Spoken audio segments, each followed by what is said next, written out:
আব্বাসী সাহেব এবং আজহারি সাহেবদের মতো স্কলাররা উপস্থিত হবেন, তাদের বয়ান হবে।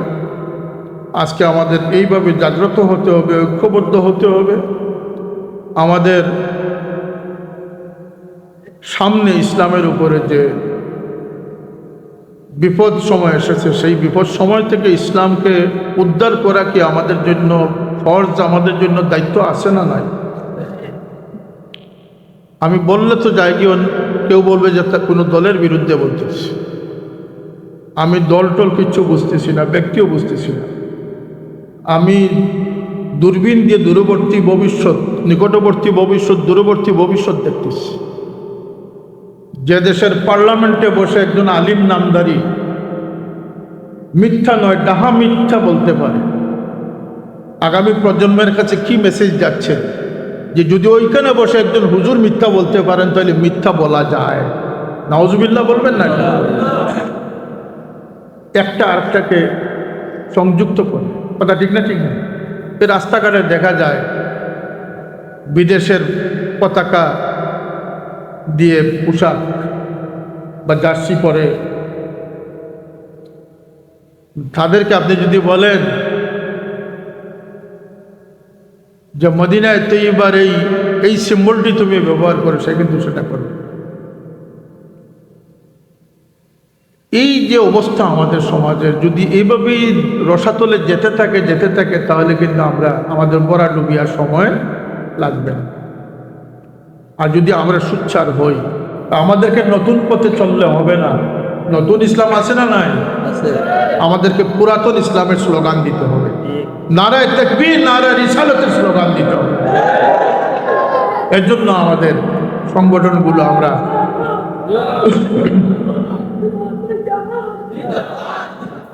ফতোয়া দিতে গরুর অন্নকুশের ফতোয়া দিতে পারে এত বড় সখী, এত বড় মুফাক্কির, তাদের মুখে কোনোদিন না মক্কাতুল মুকাররমা না মদিনাতুল মুনাওয়ারার ফজিলতের কোনো বয়ান শুনবেন। কথা ঠিক না? আমি আপনাদেরকে সতর্ক করার জন্য বলতেছি, না খুলাফায়ে রাশিদিনের কোনো মানাকিবের বয়ান তাদের কাছে শুনবেন, না আল্লাহর হাবিব সাল্লাল্লাহু আলাইহি সাল্লামের বারাকাতে মুস্তাফার বয়ান শুনবেন। কারণ এটা তাদের স্বভাব বিরুদ্ধ। তারা ওই সমস্ত আকিদায় বিশ্বাসী যে আকিদারা খারিজিদের আকিদায় বিশ্বাসী, মুনাফিকদের আকিদায় বিশ্বাসী। সুতরাং তারা দিদারসে সাহাবায়ে কেরামের বিরুদ্ধাচরণ করে চলতেছে। আমিরে মুআবিয়া রাদিয়াল্লাহু তাআলা আনহুকে আহলে বয়তের দরদি হয়ে আমিরে মুআবিয়াকে গালমন্দ করার মতো লোক আমাদের সমাজে আসে না নাই? আবার সাহাবায়ে কেরামের পক্ষ নিয়ে আহলে বয়তকে তনকিস করার লোক আমাদের সমাজে আসে না নাই? দুটোই আমাদের ঈমান আকীদার জন্য ক্ষতিকর। আমরা যে সংগঠন করি আঞ্জুমানে আল ইসলাহ তালামী ইসলামিয়া, আমাদের সবচেয়ে বড় একটি দায়িত্ব হচ্ছে যে ঈমান আল্লাহর হাবিব সাল্লাল্লাহু আলাইহি ওয়াসাল্লামে তার জীবনের অনেক কষ্টসাধ্য ব্যাপার হিসাবে তিনি দিনকে সাজিয়েছেন। এই দিনকে সাজানোর জন্য সলক্ষ সাহাবী যে কষ্ট স্বীকার করেছেন, বিনিময়ে মদিনায় তৈবাতে আল্লাহর হাবিব সাল্লাল্লাহু আলাইহি ওয়াসাল্লাম একটি পাক সাফ সুতরা একটি দিন উম্মতের জন্য উপহার দিয়ে গেছে। যে দিনটি এমনভাবে প্রতিষ্ঠিত হয়েছিল, যারা জাহিলিয়াতের যুগে মস্ত বড় পাপী ছিলেন, সেই ইসলামের ছায়াতলে এসে তারা মস্ত বড় আবিদে পরিণত হয়েছে। জোর দাবি রাখবো যে প্রতিটি মসজিদে, বিশেষ করে এই মাহে রবিউল আউয়াল সপ্তাহান্তে প্রতি মসজিদে সিরতের আলোচনা, প্রতি গড়ে প্রতিটা প্রতিষ্ঠানে সিরতের আলোচনা এবং মুসলমানদের সেই গৌরবোজ্জ্বল ইতিহাস, এগুলো আমাদের শিক্ষা নেওয়া খুবই প্রয়োজন। আমরা ফেসবুকের মুসলমান হয়ে গেছি, আমরা তাড়াহুড়ার মুসলমান হয়ে গেছি, মন গড়া বানোয়াট কর্মকাণ্ডের মুসলমান হয়ে যাচ্ছি। কথা ঠিক না? ঠিক না? আমাদেরকে সেই আমাদের গুড়ায় যেতে হবে, আমাদের আসলে যেতে হবে। বড় সাহেব আমাকে একটি শের শিক্ষা দিয়েছিলেন যে পরিস্তারা সাজার সে উমিদে বাহার রাখ। কবি বলতেছেন, হে বৃক্ষের ডাল, যদি তুমি বসন্তে ফল ফুল চাও তাহলে তোমার মূল গাছের সাথে তুমি লেগে থাকো। পরবর্তীতে এরাই খারিজি হয়েছে, এরাই রাফিজি হয়েছে। এই সমস্ত ফিতনা সৃষ্টিকারী দল উপদলের দ্বারা উপধারাগুলো এখনো আমাদের সমাজে বিদ্যমান। এর ফলে কি হচ্ছে, মুসলমানরা এক সময় দুনিয়ার সবচেয়ে গৌরবোজ্জ্বল জাতি হিসাবে মাথা তুলে দাঁড়িয়েছে। আজকের দিনে একথা লিখে রাখেন যে যদি এই দ্বারায় চলতে থাকে তাহলে আগামীতে পৃথিবীতে 3000-এরও অধিক ধর্ম রয়েছে, বানোয়াট মন গড়া ধর্ম মতাদর্শ রয়েছে। এর মোকাবিলায় একটি ধর্ম, যেটি আল্লাহ পাকের মনোনীত ধর্ম দ্বীনে ইসলাম ছিল। আর যুগে যুগে মুসলমানরা এই ইসলামের সুরত সৌন্দর্য রক্ষার জন্য অকাতরে নিজের জীবন দিয়েছেন, কিন্তু ইসলামের উপরে কোনো ইসলামকে কলুষিত হতে দেন। আজকে এই সমস্ত দ্বিধাদ্বন্দ্বতার কারণে ইত্তাখাযান নাস রুউসান জুহালা ফাসুইলু ফাফতাউ বিগাইরি ইলমিন ফাদাল্লু আদাল্লু। জাহিলদেরকে মানুষ আলিম বিবেচনা করে মুক্তদা বানাবে, তাদের কাছে ফতোয়া জিজ্ঞেস করবে, তারা মন গড়া ফতোয়া দিবে, নিজেরাও গুমরা হবে, অন্যকে গুমরা করবে। বেয়াদবির পর বেয়াদবি সৃষ্টি হচ্ছে, মিথ্যাচার, এমন জঘন্য মিথ্যাচার, রেওয়াজ রসুম সৃষ্টি হচ্ছে। তার ফলশ্রুতিতে কি করতেছে, বাংলাদেশের মুসলমান সমাজ কোন পর্যায়ে দাঁড়িয়েছে? ওয়াজ তো আমাদের দেশে কম হয় না, স্কলার বক্তাদের তো কোনো অভাব নেই। সপ্তাহ দিন আগে যে নেককারজনক ঘটনা বাংলাদেশে ঘটেছে, 4 ভাই মিলে এক ভাইকে হত্যা করেছে। হত্যার পিছনে কারণ হচ্ছে সে ভাইটি তার মাকে বেইজ্জত করেছে। নাউজুবিল্লাহ বলবেন। আইয়ামে জাহিলিয়াত, যেটা আল্লাহ নবী সাল্লাল্লাহু আলাইহি ওয়াসাল্লাম যখন মুবশশির হয়েছিলেন তখন যে জাহিলিয়াত ছিল, সেই জাহিলিয়াত পৃথিবীর ইতিহাসে সবচেয়ে ঘৃণিত সময়। এর একটা অন্যতম বড় কারণ ছিল যে জীবন্তভাবে মেয়ে সন্তানদেরকে পতিত করা হতো, মেরে ফেলা হতো। তার চেয়ে কি জঘন্য ঘটনা আমাদের সমাজে, মুসলমান সমাজে এখন হচ্ছে না? একজন মার লাশ 7-8 দিন পরে গলিত অবস্থায় ঘর থেকে উদ্ধার করা হলো। একটা শিশু সন্তানকে জীবন্ত পতিত করা এক মুহূর্তের কাজ, কিন্তু একজন বৃদ্ধ মা, অসহায় মাকে তিলে তিলে দুকে দুকে মরা, তার চেয়েও জঘন্য কাজ। কথা ঠিক না? ঠিক না? তাহলে সেই জাহিলিয়াত, এই জাহিলিয়াত আর মানিয়েছে। 4 ভাই এক ভাইকে পিটিয়ে হত্যা করেছে। পিছনে কারণ ছিল যে ওই ভাইটি তার মায়ের সাথে বদকারি করেছে। নাউজুবিল্লাহ। এটাও কি আমাদের শোনার বাকি রয়েছে?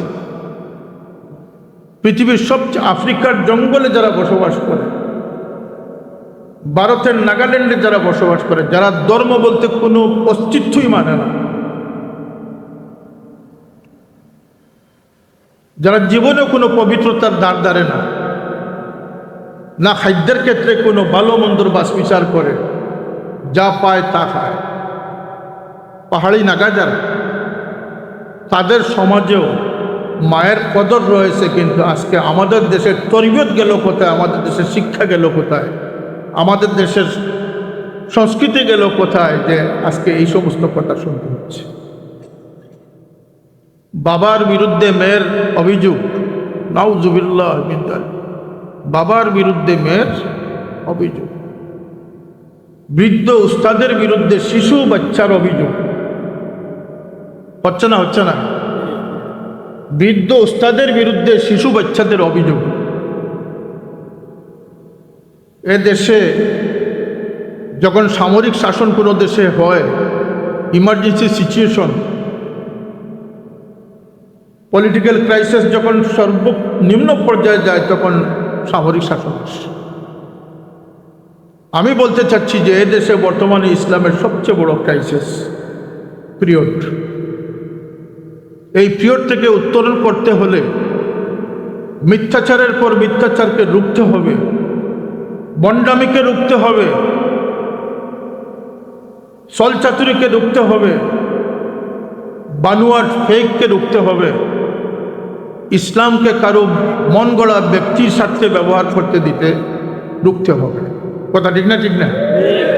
এর জন্য এই সেমিনার, এই গুরুত্ব বিবেচনায় আমাদের অংশগ্রহণ খুবই প্রয়োজন।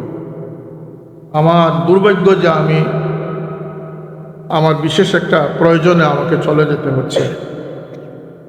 আশা করি আমাদের প্রিন্সিপাল সাহেব মোহতারম সহ উলামায়ে কেরামগণ বয়ান করবেন, আব্বাসী সাহেব এবং আজহারি সাহেবদের মতো স্কলাররা উপস্থিত হবেন, তাদের বয়ান হবে। আজকে আমাদের এইভাবে জাগ্রত হতে হবে, ঐক্যবদ্ধ হতে হবে। আমাদের সামনে ইসলামের উপরে যে বিপদ সময় এসেছে, সেই বিপদ সময় থেকে ইসলামকে উদ্ধার করা কি আমাদের জন্য ফরজ, আমাদের জন্য দায়িত্ব আছে না নাই? আমি বললে তো যাই কি কেউ বলবে যে তা কোনো দলের বিরুদ্ধে বলতেছি। আমি দল টল কিচ্ছু বুঝতেছি না, ব্যক্তিও বুঝতেছি না। আমি দূরবীন দিয়ে দূরবর্তী ভবিষ্যৎ, নিকটবর্তী ভবিষ্যৎ, দূরবর্তী ভবিষ্যৎ দেখতেছি। যে দেশের পার্লামেন্টে বসে একজন আলিম নামদারি মিথ্যা নয়, ডাহা মিথ্যা বলতে পারে, আগামী প্রজন্মের কাছে কি মেসেজ যাচ্ছে? যে যদি ওইখানে বসে একজন হুজুর মিথ্যা বলতে পারেন তাহলে মিথ্যা বলা যায়। নাউজুবিল্লাহ বলবেন না? একটা আরেকটাকে সংযুক্ত করে। কথা ঠিক না? ঠিক না? এই বেয়াদবি শব্দ উচ্চারিত হচ্ছে। এক বক্তা বলতেছে যে আল্লাহ নিজেও তো চাঁদাবাজ। নাউজুবিল্লাহ। 1400 বৎসরের যে পরিভাষা আছে, আল্লাহর নবীর শানে হোক, আজওয়াজে মুতাহারাতের শানে হোক, আল্লাহর নবীর স্ত্রীগণ কিন্তু আহলে বাইত। সূরা আহজাব 22 জায়গায় মুআন্নাসের সিগা ব্যবহার করা হয়েছে, আর একটি জায়গায় মুযাক্কারের সিগা ব্যবহার করা হয়েছে। ইউরিদুল্লাহু লিইউযহিবা আনকুম, আনকুন্না বলা হয় না। এর একটি ব্যাখ্যা তাফসীরে রয়েছে। এখানে আল্লাহর নবীর পরিবারের পবিত্রতা বর্ণনা করা হয়েছে, কিন্তু এই পরিবারভুক্ত 3 হস্তি যারা মুআন্নাস সিগা হলে যারা এটাতে অন্তর্ভুক্ত হতে পারেন না, এই জন্য আল্লাহ এখানে মুযাক্কার সিগা ব্যবহার করেছে। আর আরবি কায়দা হচ্ছে যখন পুরুষদের উপস্থিতি থাকে তখন মহিলা, যেমন আমরা যদি একটা ঘরে গিয়ে যদি প্রবেশ করি, পুরুষ মহিলা থাকেন, তাহলে আমরা সালাম কি বলবো? আসসালামু আলাইকুম বলবো, আলাইকুম না বলতাম। এই আল্লাহর হাবিব সাল্লাল্লাহু আলাইহি সাল্লামের বংশ পরস্পরা, এরা শুধু যে আল্লাহ তাদেরকে রিজ থেকে পাক রেখেছেন, অপবিত্রতা থেকে পাক রেখেছেন তা নয়, আল্লাহ এই দিনের কুরবানির জন্য তার হাবিব সাল্লাল্লাহু আলাইহি সাল্লামের বংশকে মন্তব্য করেছে। তার প্রকৃষ্ট প্রমাণ হচ্ছে কারবালার কথা। সাইয়েদনা ইমাম হুসাইন রাদিয়াল্লাহু তাআলা আনহু গভীরভাবে চিন্তা করে দেখবেন যে উম্মতের সামনে 2 ধারার 1 ধারাকে প্রতিষ্ঠিত করার জন্য যার সাহস, শক্তি, সামর্থ্য নিয়ে তিনি এটার মোকাবিলা করবেন, সেই উপযুক্ত ব্যক্তি ছিলেন ইমাম হুসাইন রাদিয়াল্লাহু। কারবালার ঘটনাটি কোনো স্বাভাবিক ইতিহাস নয়। যারা এটাকে খুব তুচ্ছভাবে দেখতে চান, এটা তো মুহররম মাসে না হয়ে রজব মাসে হতে পারত, রমজানে হতে পারত, শাওয়ালে হতে পারত, মুহররমের 8 তারিখে হতে পারত, 9 তারিখে হতে পারত। আল্লাহর ইচ্ছা হচ্ছে যে উম্মতে মুহাম্মদীর জন্য আমি যুগে যুগে আমার নবীদের প্রতি আমার দয়া পরাকাষ্ঠা দেখিয়েছি এই 10ই মুহররম।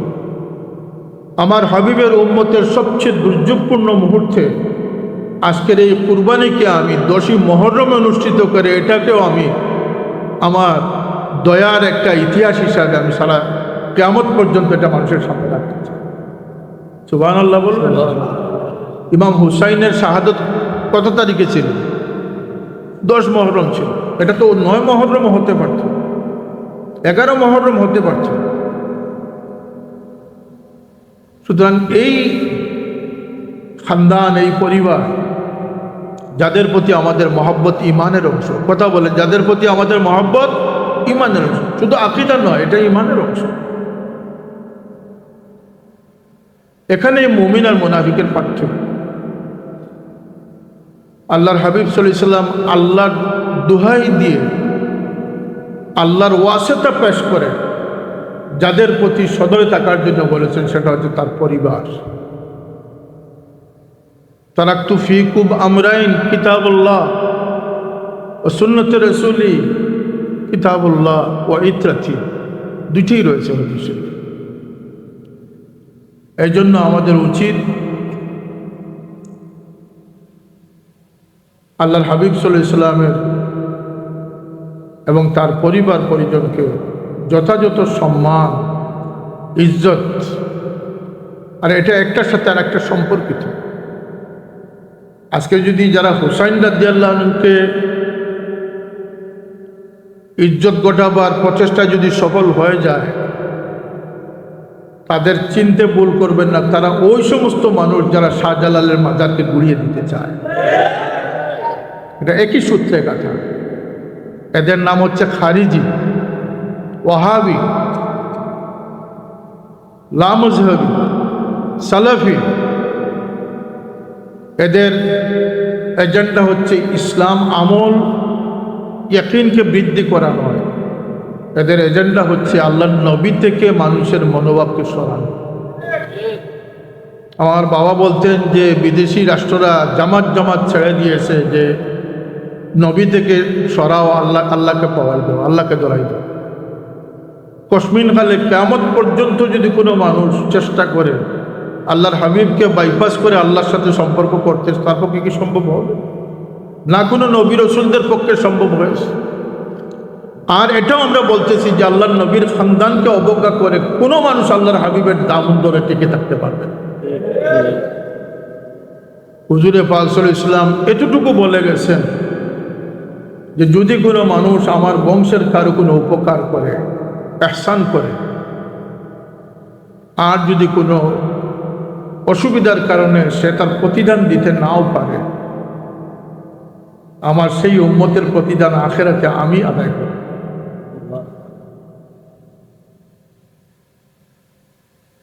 এদের ধারাবাহিকতাকে আমরা সম্মান করি। যারা গরুর অন্ডকোষের ফতোয়া দিতে পারে, ফতোয়া দিতে দিতে গরুর অন্ডকোষের ফতোয়া দিতে পারে, এত বড় ফকি, এত বড় মুফাক্কির, তাদের মুখে কোনো দিন না মক্কাতুল মুকাররমা না মদিনাতুল মুনাওয়ারার ফজিলতের কোনো বয়ান শুনবেন। কথা ঠিক না? আমি আপনাদেরকে সতর্ক করার জন্য বলতেছি। না খুলাফায়ে রাশিদিনের কোনো মানাকিবের বয়ান তাদের কাছে শুনবেন, না আল্লাহর হাবিব সাল্লাল্লাহু আলাইহি সাল্লামের বারাকাতে মুস্তাফার বয়ান শুনবেন। কারণ এটা তাদের স্বভাব বিরুদ্ধ। তারা ওই সমস্ত আকীদায় বিশ্বাসী যে আকীদারা খারিজিদের আকীদায় বিশ্বাসী, মুনাফিকদের আকীদায় বিশ্বাসী। সুতরাং তারা দিদারসে সাহাবায়ে কেরামের বিরুদ্ধাচরণ করে চলতেছে। আমিরে মুয়াবিয়া রাদিয়াল্লাহু তাআলা আনহুকে আহলে বয়তের দরদি হয়ে আমিরে মুয়াবিয়াকে গালমন্দ করার মতো লোক আমাদের সমাজে আসে না নাই? আবার সাহাবায়ে কেরামের পক্ষ নিয়ে আহলে বয়তকে তনকিস করার লোক আমাদের সমাজে আসে না নাই? দুটোই আমাদের ঈমান আকীদার জন্য ক্ষতিকর। আমরা যে সংগঠন করি আঞ্জুমানে আল ইসলাহ তালামি ইসলামিয়া, আমাদের সবচেয়ে বড় একটি দায়িত্ব হচ্ছে যে ঈমান আল্লাহর হাবিব সাল্লাল্লাহু আলাইহি ওয়াসাল্লামে তার জীবনের অনেক কষ্টসাধ্য ব্যাপার হিসাবে তিনি দিনকে সাজিয়েছেন। এই দিনকে সাজানোর জন্য সলক্ষ সাহাবী যে কষ্ট স্বীকার করেছেন, বিনিময়ে মদিনায় তৈয়বাতে আল্লাহর হাবিব সাল্লাল্লাহু আলাইহি ওয়াসাল্লাম একটি পাক সাফ সুতরা একটি দিন উম্মতের জন্য উপহার দিয়ে গেছে। যে দিনটি এমনভাবে প্রতিষ্ঠিত হয়েছিল, যারা জাহিলিয়াতের যুগে মস্ত বড় পাপী ছিলেন, সেই ইসলামের ছায়াতলে এসে তারা মস্ত বড় আবিদে পরিণত হয়েছে। খিয়ারুকুম ফিল জাহিলিয়াতে খিয়ারুকুম ফিল ইসলাম, সেই মেধা ইসলামের দিকে তারা কাজে লাগিয়েছে। তাদের এই এত প্রচেষ্টা, ওমর রাদিয়াল্লাহু আনহু খেলাফত আমলে এক বকরির মাথা হাদিয়া দেওয়া হয়েছিল প্রতিবেশীকে, তিনি আরেকজনকে, তিনি আরেকজনকে, তিনি আরেক 7 গোর চক্কর দিয়ে এসে আবার আগের করে উপস্থিত হয়েছে। সুবহানাল্লাহ বলবেন। এটা ছিল ইসলাম সমাজ ব্যবস্থা। বাবার কাতিলকে ক্ষমা করে দিয়েছেন ওমর রাদিয়াল্লাহু আনহু আদালতে। এটা ছিল ইসলামী সম্প্রীতি, বদান্যতা। সেই যুগ কোথায় গেল? আউলিয়া কেরাম যুগে যুগে সলফে সালেহিন সেই ধারাকে বহন করেছেন। আজকে সে আউলিয়া কেরামদের হাত থেকে স্কলারদের হাতে ইসলাম চলে গেছে। আর যে যার মন গড়া অবস্থা ইসলামকে ব্যবহার করে তার ব্যক্তি স্বার্থ সে তার পেটের পূজা করতেছে। এই সমস্ত কর্মকাণ্ডের মোকাবিলায় একটি কম প্রতিষ্ঠিত হবে যাদের মধ্যে বিবেক বুদ্ধি কাজ করবে, আদব শিষ্টাচার কাজ করবে, মান্যতা কাজ করবে, বদান্যতা কাজ করবে, যারা একে অন্যের জন্য ছাড় দিবে, গালিগুজব গীবত থেকে বেঁচে থাকবে, আর জঘন্যতম মিথ্যাচার থেকে। আর মিথ্যা হচ্ছে উম্মুল খতায়া, সকল গুনার মা হচ্ছে মিথ্যা। কিন্তু আজকে যেভাবে মিথ্যাকে প্রমোট করা হচ্ছে, সর্বোচ্চ স্থান থেকে মিথ্যাকে প্রমোট করা হচ্ছে। এমন কিছু বক্তা, সে মিথ্যাচার করুক তাতে আপত্তি নাই, কিন্তু সে মুফাসসির গেছেন, আর যারা মিথ্যাচার করতে পারে তাদের কাছে মিম্বর ছেড়ে দিয়েছে। আল্লাহর ওয়াস্তে যে যে অবস্থানে আছেন, ইমাম সাহেব তার মহল্লাবাসীকে হেদায়েতের দায়িত্ব যদি পালন করেন, তার মেম্বরকে যদি তিনি কাজে লাগাতে পারেন, মাদ্রাসার প্রিন্সিপাল 500-800 ছাত্রকে যদি তিনি মোটিভেট করতে পারেন, প্রত্যেকের আঙ্গিনায় এমন শক্তি রয়েছে। আর না হয় আপনার পরিবার তো আপনার হাতে রয়েছে। কথা ঠিক না? ঠিক না? আল্লাহর নবীর সিরতের আলোচনা, ইসলামের সেই সোনালী যুগের ইতিহাস, সেই তাহজিব তামাদ্দুনের কথা মানুষের সামনে তুলে ধরা ছাড়া আমরা যত বেশি আল্লাহর নবী সাল্লাল্লাহু আলাইহি ওয়াসাল্লামের দামনকে আঁকড়ে ধরব, তার ইত্তেবা করব, সাহাবায়ে কেরামদেরকে আমাদের আদর্শ আইডিয়াল যতক্ষণ আমরা বানাতে পারব। এই রাস্তাঘাটে দেখা যায় বিদেশের পতাকা দিয়ে পোশাক বা জার্সি পরে, তাদেরকে আপনি যদি বলেন যে মদিনায় তৈবার এই সিম্বলটি তুমি ব্যবহার করো, সে কিন্তু সেটা করবে। এই যে অবস্থা আমাদের সমাজের, যদি এইভাবেই রসাতলে যেতে থাকে তাহলে কিন্তু আমাদের বড়া ডুবিয়ার সময় লাগবে না। আর যদি আমরা সুচ্চার হই, আমি সর্বস্তরের সকলের কাছে আমি গুজারিশ রাখতেছি, আমি এই মহফিলে পরবর্তীতে থাকা সম্ভব হচ্ছে না, আমার বিশেষ প্রয়োজন, কিন্তু এ ধরনের মহফিল হোক, মানুষ আল্লাহ নবীর সিরত সুরত ফজাইল মানাকিব আহলে বাইতের ফজিলত সম্পর্কে মানুষ জানুক। কারণ এক সময় চেষ্টা করা হয়েছিল নবীকে আমাদের মতো বড় ভাইয়ের মতো মানুষ বলে আমাদেরকে বেঈমান বানানোর চেষ্টা করা হয়েছিল। ওইখানে তারা ব্যর্থ হয়েছে, ওইখানে তারা ব্যর্থ হয়েছে, তাদের পক্ষে সেটা সম্ভব হয় না। এখন তারা এসেছে আহলে বাইতে রাসূল, আজওয়াজে মুতাহহারাত। যদি আল্লাহ নবীর বংশ পরস্পরকে কলুষিত করতে পারে, তাহলে নবীর প্রতি মানুষের মনোভাব ভালো হবে না মন্দ সৃষ্টি হবে? মন্দ সৃষ্টি হবে। হাসান হুসাইনকে তারা ধরছে। এক সময় আল্লাহ নবীর মা বাবার পিছনে লেগেছিল। হাসান হুসাইন, হাসানাইন ইমামাইনিল হুমামাইন, জান্নাতি নওজওয়ানদের সর্দার, বলেন সুবহানাল্লাহ। যাদের খেল তামাশা দেখার জন্য জিবরিল উপস্থিত। হাসান এবং হুসাইনের মধ্যে লড়াই হচ্ছে, কুস্তি হচ্ছে। আল্লাহর হাবিব সাল্লাল্লাহু আলাইহি ওয়াসাল্লাম সামনে উপস্থিত। আল্লাহর নবী সাল্লাল্লাহু আলাইহি ওয়াসাল্লাম বলতেছেন, শাবাশ হুসাইন। কুস্তিতে কিন্তু শক্তি বেশি হাসানের, হুসাইন ছোট। কিন্তু আল্লাহ নবী বলতেছেন, শাবাশ হুসাইন। সাইয়্যিদা কায়নাত ফাতেমা রাদিয়াল্লাহু আনহা শুনতে শুনতে বলেন, ইয়া রাসূলুল্লাহ, আপনি কি হুসাইনকে বেশি মহব্বত করেন? আল্লাহ নবী বললেন, না, আমি কি করব, আমার পাশে জিবরিল দাঁড়ানো আছেন, তিনি হুসাইনকে শাবাশ দিতেছেন, আমি জিবরিলের সাথে হুসাইন। এরা এই দুই হস্তি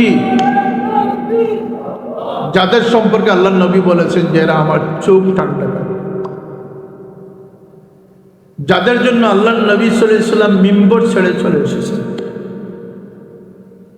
যাদের খেয়াল খুশিকে মর্জিকে গুরুত্ব দেওয়ার জন্য আল্লাহ নবী সিজদাকে লম্বা থেকে লম্বা করেন। এগুলো হাদিস। জুমার খুতবা আল্লাহ নবী দিতেছেন, যে খুতবাটি ওয়াজিব। আল্লাহ নবী মিম্বরে দাঁড়াইয়া খুতবা দিতেছেন, আচমকা দুই ভাই এসে দরজার সামনে উপস্থিত। আল্লাহ নবী খুতবা বন্ধ করে মানুষকে এইভাবে চিরে গিয়ে দুই সন্তানকে কোলে নিয়ে এসে মিম্বরে বসিয়ে তারপরে আল্লাহ নবী খুতবা প্রদান করছে। কিয়ামত পর্যন্ত এমন কোন শাহজাদা আসবেন যাদের জন্য খুতবা বন্ধ করা যাইতে হবে? আল্লাহ নবী সিজদাত ইমামতিতে সিজদায় রয়েছে, এগুলো হাদিস। সাহাবায়ে কেরাম দিন অপেক্ষার পর অপেক্ষা, আল্লাহ নবী সিজদা থেকে উঠছেন না কেন? অনেকের ধারণা আসলো আল্লাহ নবী কি সিজদারত অবস্থায় ওফাত হয়ে গেছে। সামনের সারির দুই একজন মাথা উঠিয়ে দেখলেন যে না, হাসান বা হুসাইন কেউ একজন আল্লাহ নবীর কোমরে চড়ে বসেছে। এক সাহাবী হাত বাড়িয়ে তাকে আনার চেষ্টা করতেছে, আল্লাহ নবী হাত দিয়ে ইশারা দিতেছেন যে না, তার মর্জি শেষ হোক। জান্নাতের নওজওয়ানদের সর্দার যিনি হবেন, আল্লাহর পেয়ারা তিনি হবেন, তার মর্জির খেলাফ কিছু করো না। তার মর্জিতে যখন তিনি নামবেন তখন আমি নামব।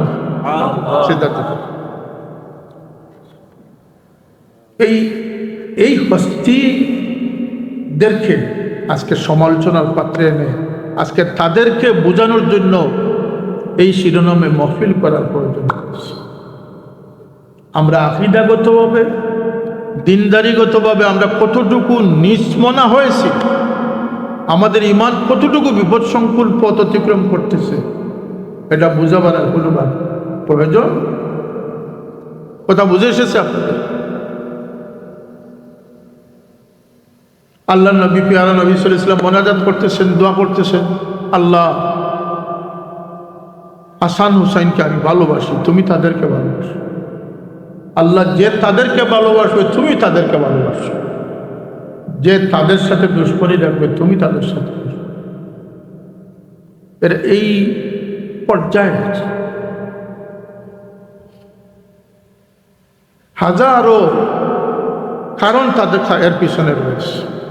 শুধু যে আলী ফাতেমা থেকে তারা দুনিয়াতে এসেছেন এই জন্য ফজিলত তা, এর পিছনে অন্য অনেক কারণ রয়েছে।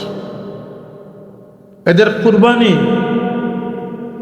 এত বড় হস্তিদ্বয়, তাদের দুনিয়া থেকে বিদায়টা কিভাবে হয়েছে? হাসান 20 পানে শহীদ হয়েছে। আল্লাহ নবীর উম্মতদের মধ্যে গাদ্দার কেমন ছিলেন, যে এই দুই হস্তি যারা বেশি নওজওয়ানদের সর্দার, আল্লাহ নবীর চোখ ঠান্ডা করে। তাদের দুইজনের পরিণাম কি হলো, যে পৃথিবীর একজন সুদর্শন মানুষ ছিলেন ইমাম হাসান, ইমাম হুসাইন। হাসানের উপরিভাগ ছিল আল্লাহ নবী সাদৃশ, সুবহানাল্লাহ, আর পিছনে ছিল আলী রাদিয়াল্লাহু সাদৃশ, আর হুসাইনের উপর দিক ছিল আলী রাদিয়াল্লাহু সাদৃশ, আর নিচ দিক ছিল আল্লাহর হাবিব সাল্লাল্লাহু আলাইহি ওয়াসাল্লাম সাদৃশ। দুই ভাইয়ের কি পরিণাম হলো, একজন 20 পানে শাহাদাত বরণ করলেন, আর একজনকে মাথা থেকে, দেহ থেকে মাথা কেটে ফেলা হল। এবং কারা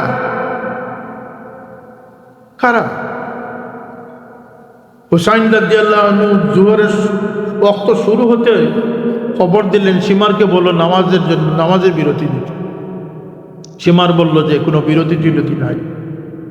কিন্তু ইমাম হুসাইন রাদিয়াল্লাহু আনহু তিনি পর্যায়ক্রমে তিনি জোহরের নামাজ আদায় করলেন।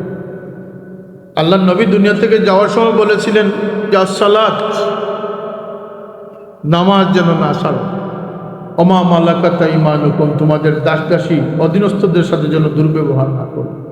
আর ইমাম হুসাইন কি মেসেজ দিয়ে গেলেন, যে আমি অবরুদ্ধ, আমার দানা পানি কিছু নেই, এমনকি হয়তো শ্বাস নেওয়ার মতো অক্সিজেন আমার সামনে নেই, কিন্তু হে আমার নানা জানের উম্মতরা, নামাজ ছেড়ো না। আমি আজকের দিনও জোহরের নামাজ আদায় না করে যদি তিনি শাহাদত বরণ করতেন, তার যদি কোনো অসুবিধা ছিল না। কিছুক্ষণ আগে তিনি স্বপ্নে দেখেছেন যে আপা মওলা আল্লাহর হাবিব চলেছিলেন, তার জন্য অপেক্ষা। সুবহানাল্লাহ। এরপরে আর তার নামাজের প্রয়োজন ছিল না। জান্নাতের সর্দারি তো তার জন্য আসি, কিন্তু এই উম্মতের জন্য মেসেজ দিয়ে গেছেন যে এই কারবালা যদি কারোর জন্য নামাজকে বিলম্বিত বা ছাড় দেওয়ার সুযোগ থাকতো, তাহলে ইমাম হুসাইনের জন্য। কিন্তু সবচেয়ে বড় কথা হচ্ছে যে এর আগের অক্ষের নামাজটা বা 9 মুহররমের এশার নামাজটা ওই বিপক্ষ দলের সৈন্যরা কিন্তু ইমাম হুসাইন রাদিয়াল্লাহু আনহুর ইমামতিতে নামাজ আদায় করেছে। আর নামাজের শেষে তাশাহুদে গিয়ে পড়েছে আল্লাহুম্মা সাল্লি আলা সাইয়্যিদিনা মুহাম্মদ ওয়া আলা আলি সাইয়্যিদিনা মুহাম্মদ।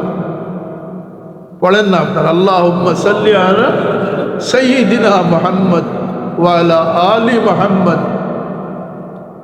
এটাকে ভিন্নভাবে পড়তে হবে। আল্লাহ মুহাম্মদ সাল্লাল্লাহু আলাইহি ওয়াসাল্লামের প্রতি দরুদ, ওয়া আলা আলি মুহাম্মদ, এবং তার পরিবার, এদের প্রতি দরুদ পড়েছে, আবার এদেরকে শহীদ করেছে। এ হচ্ছে আমাদের দুর্ভাগ্যের ইতিহাস। সেই মর্মান্তিক ইতিহাস আমাদের জন্য বেদনাদায়ক, কিন্তু সেখান থেকে আমাদের শিক্ষণীয় অনেক কিছু রয়েছে। এজিদের বিরুদ্ধাচরণ করে লম্বা লম্বা বক্তৃতা দিয়ে যদি মন মানসিকতা, মেন্টালিটি যদি এজিদের পক্ষে থাকে, তাহলে সেই হুসাইনের দরদি হওয়ার কোনো সার্থকতা নেই। কথাটা বুঝে এসেছে? চলায় ফিরায়, কথায় বার্তায়, কাজে কর্মে যদি এজিদিয়ত থাকে, তাহলে হুসাইন বলে মাতম করার কোনো লাভ হবে না। হুসাইনের আদর্শকে টিকে রাখা তার সবচেয়ে বড় সওয়াবের সাথে ইসালে সওয়াব।